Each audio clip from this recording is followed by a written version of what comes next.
अस्सलाम वालेकुम दोस्तों, आप देख रहे हैं दिलिस्माती दुनिया यूट्यूब चैनल। दोस्तों, अगर आपने हमारे चैनल अब तक सब्सक्राइब नहीं किया तो इसको ज़रूर सब्सक्राइब कर लें और बेल आइकन को दबा दें ताकि हर आने वाली नई वीडियो आप तक पहुंचती रहे। तो चलिए शुरू करते हैं।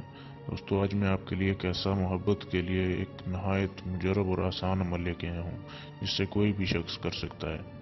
दोस्तों, इसके करने का तरीका यह है कि अगर कोई शख्स किसी को अपने इश्क में दीवाना बनाना चाहता हो तो उसे चाहिए कि इस नक्श को जो आपके सामने तस्वीर में दिया जा रहा है, ये एक सफ़ेद कोरे कागज़ पर लिखे और उसके नीचे लिखे फ़लाँ बिनते फ़लाँ, यानी कि लड़की का नाम और उसकी वालदा का नाम। मसलन लड़की का नाम आप कोई भी लगा लें, लड़की का नाम लिख दें, उसके बाद बिनत, उसके बाद उसकी आगे वालदा का नाम।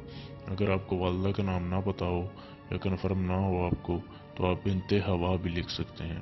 तो इस तरीके से आपने लिखना है ये नक्श और आग में डाल देना है। नक्श जलाने से ही मतलब पूरा हो जाएगा, 1 या 2 दिन में ही वो आपके लिए बेकरार हो जाएगी। ठीक है। अगर अगर आपकी रूहानी ताकत कम हो तो 1 दिन में ये अमल असर नहीं करता। अगर अगर ना हो तो 7 रोज़ में यही अमल आपने एक ही टाइम करना है। बावजू होकर आपने ये काम करना है। इंशाल्लाह आपकी मुराद पूरी होगी। और अमल करने से पहले आपने इजाज़त ज़रूर ले लेनी है ताकि आपका अमल कामयाब रहे। दोस्तों, इजाज़त के लिए या किसी भी सवाल के लिए आप हमारे फेसबुक पेज पर रब्ता कर सकते हैं, जिसका लिंक वीडियो की डिस्क्रिप्शन में दे दिया गया है। वीडियो देखने के लिए शुक्रिया। अल्लाह हाफिज़।